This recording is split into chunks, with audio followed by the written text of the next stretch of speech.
wait to show you my toys. Hey everybody, this is D Hunter bringing another action figure review. Today we're going to be looking at the Neca Chrysalis Alien from the 1994 Alien vs. Predator arcade game. Now I must say this guy looks really cool. His action features look like they're really cool too.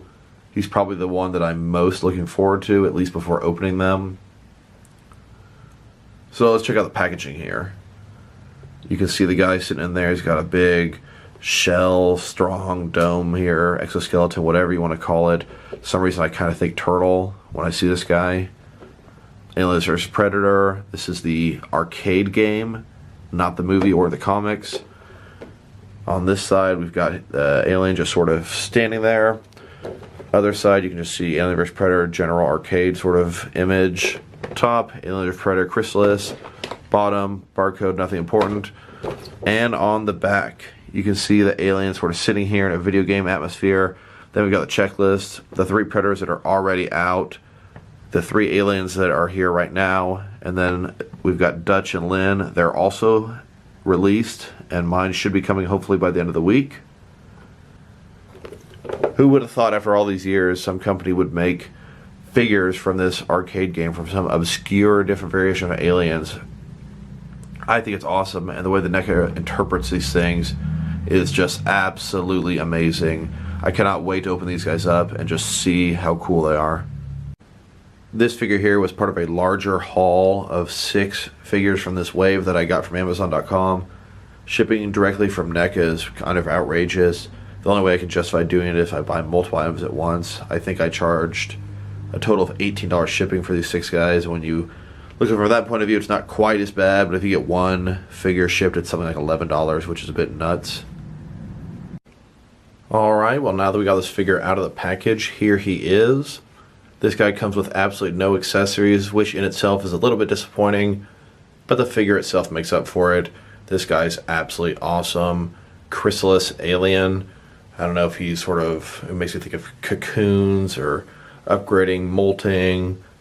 This guy kind of makes me think turtle because his action feature, his head can kind of poke out. He's got like a helmet, almost like a hermit crab. Maybe he picked it up along the way and is going to shed it for something else. Maybe he grew it. That's actually more likely. But this guy looks great. I'll say looking at his face, it gives me a little bit of a hint vibe of a newborn. Kind of has that sort of skull look to it. These are one of 3 figures in an Alien wave. It's not a traditional Alien series. This is between series 13 and 14. Alien vs. Predator arcade game from 1994. There are also 3 predators and 2 humans from this series. The next Alien figures we're going to be expecting are the Alien Resurrection figures. This is the Alien I was looking forward to the most out of this wave. I thought his action feature just looked so cool. So let's not even beat around the bush. Let's just check it out. Here's his face, his head. It looks nice. This one looks a little bit dumb because the top is painted exactly like right in the middle. Looks kind of stupid. But here we go. His head comes right on out that far. And then in addition to that, yes, his mouth comes out quite a bit as well. To me, I think that's so cool looking.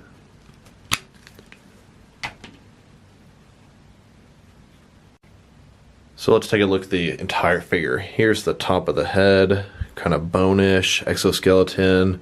I like it. Sort of crownish almost. His action feature kind of reminds me of the Queen. She can do sort of the opposite type thing. See here, I see it looks like the Alien's warrior middle part. The arms, legs. Legs is probably from Aliens as well.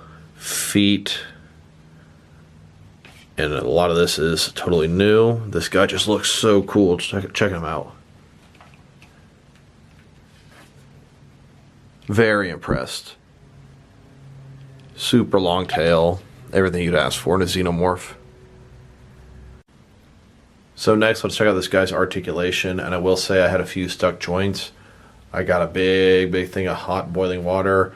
Both his knees I used to kind of free him up, as well as his arms here. And in fact, one of these 2 guys, I had to dip his entire head there because I couldn't get his action feature to work. his sort of helmet skull type thing was sunk too low, and I had to kind of pry it apart, and it works fine now. So, guy here, of course, his head, it can turn around.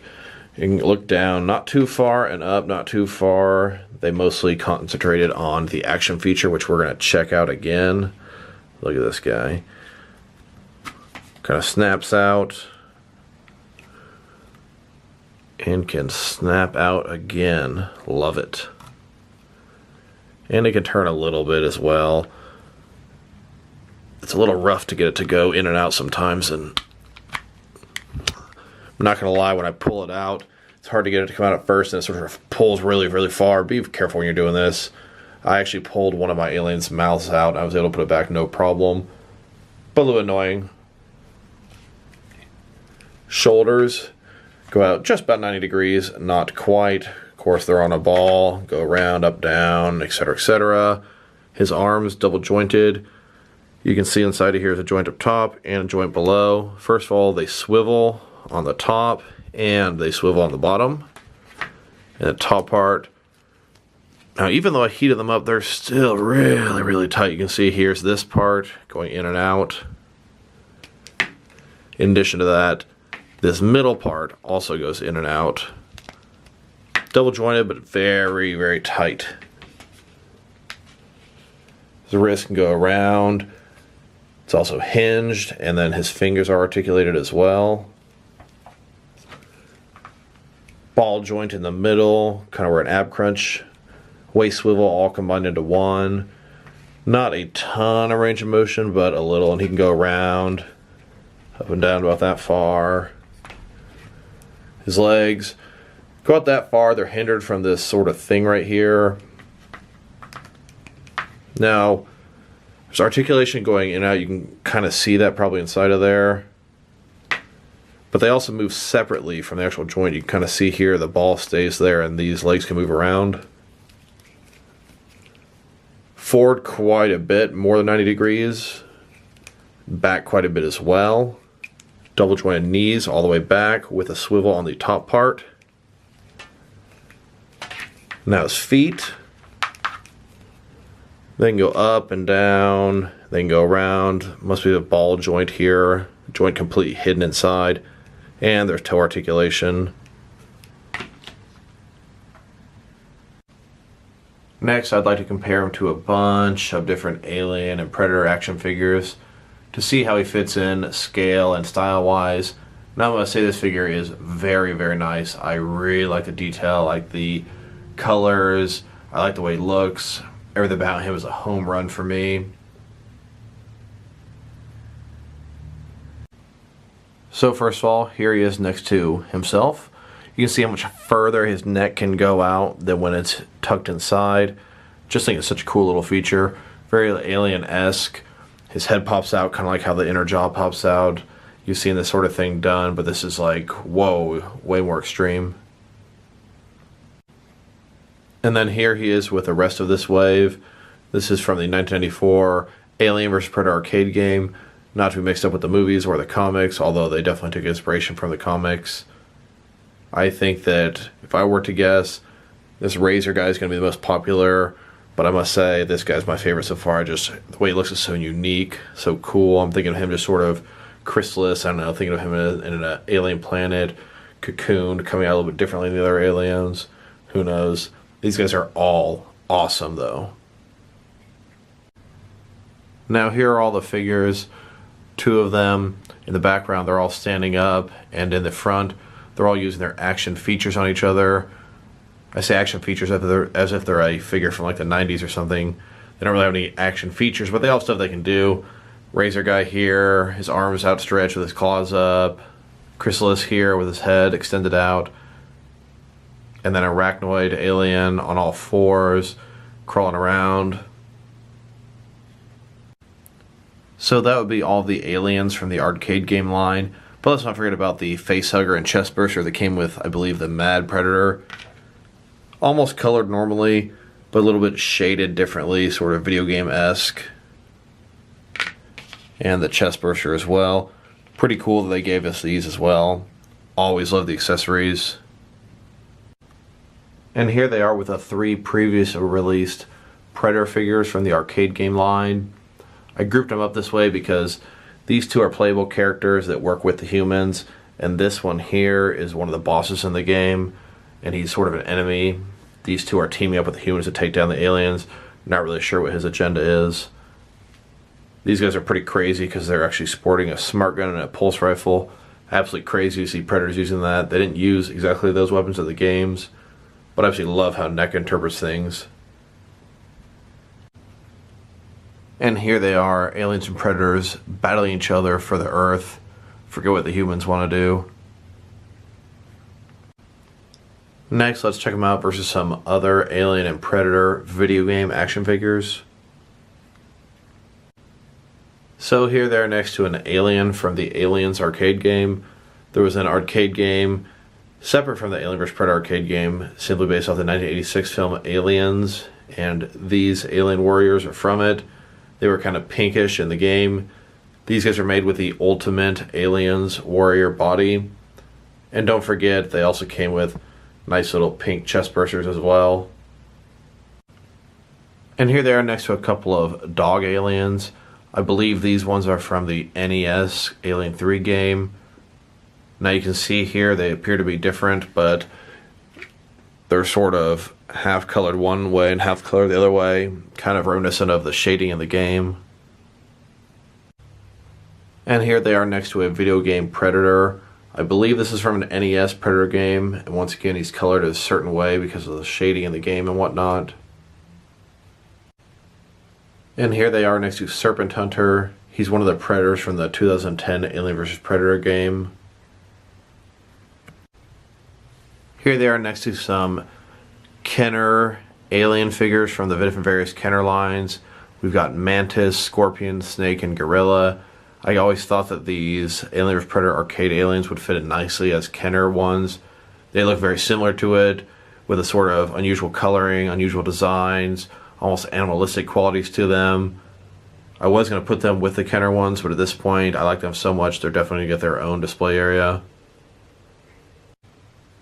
And then here they are with some various one-offs, some of the cooler aliens in my Alien collection. But I will say, I think the Alien Predator figures, these arcade ones, are even cooler than these guys. And here they are next to the previous release of Alien figures, Series 13. This is a Kenner-inspired wave. Scorpion Alien, Apone, and Snake Alien. Like I said before, this was Series 13. The Alien vs. Predator arcade figures are not Series 14. They're their own little side wave, which is pretty cool. The next Alien things we'll see is going to be Series 14, Alien Resurrection, hopefully coming next month. Next, I would like to compare them to different Alien figures from each one of the Alien films, starting with the big chap from Alien. This figure is really nice. One of NECA's first figures from either Series 1 or 2, but has gotten very loose over the years. NECA has said they're going to be doing an Ultimate Big Chap for Alien 40th Anniversary, which is this year, so I'm expecting that to drop near the end of the year, and I cannot wait to get an upgrade on this guy. And now here they are with some Ultimate Xenomorphs from the Aliens film, the second film. We have both a brown and a blue variation here. And here they are next to a couple of dog aliens. You can see one dog alien is crouched down on all fours and one of them is standing upright. The dog alien is quite large when he's fully standing up, but looks a little bit awkward. And here they are next to some Alien Resurrection Warriors. Now these aren't even NECA figures, these are McFarlane action figures because NECA hasn't made their Alien Resurrection Warrior yet. That is what's coming out next though. Here they are next to some Alien vs. Predator Warriors as well as Grid. Here they are compared with a Warrior and the Predalien from Aliens vs. Predator Requiem. These are some older NECA figures that predate even Series 1 of their Alien line. Both these are supposed to be being redone in the very near future. Allegedly, Series 15 after Alien Resurrection is going to be these guys. There's a ton of 40th Anniversary Alien stuff, so it's possible these guys will get pushed back, but they should be coming very soon. And here they are next to a couple of Deacon figures from Prometheus, the sort of alien-esque creature at the end of the film. And here they are next to a couple of Alien Covenant warriors. And here they are next to a couple of engineer figures from Prometheus. And here they are next to a couple of Ultimate Predator figures from Predator 1 and 2. And here they are next to some various humans from the Alien and Predator universes from Neca. And then here they are engaged in combat versus some Colonial Marines. Boy, who's going to win this fight?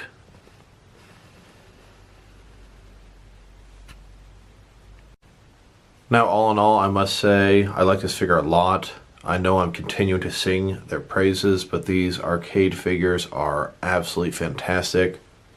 I love them. They're amazing. They're beautiful. They're creepy. Everything you can imagine you want a Xenomorph, you get with these guys. If I were to rate this figure, I'd probably give it a full 9 out of 10. I love its action feature. I love the way it looks. It looks like something out of Aliens Colonial Marines, something cool, crazy design like that, but this is NECA's own version, interpretation of a very basic arcade design. So thank you guys for watching this video. This is D Hunter. If you like this video, press like below. If you have anything you want to say about the video, add in the comments below. If you want to see additional action figure reviews from me, press subscribe. Be on the lookout for Dutch and Lynn review coming soon. Once again, this is D Hunter. Thank you guys for watching, and I'll talk to you guys real soon.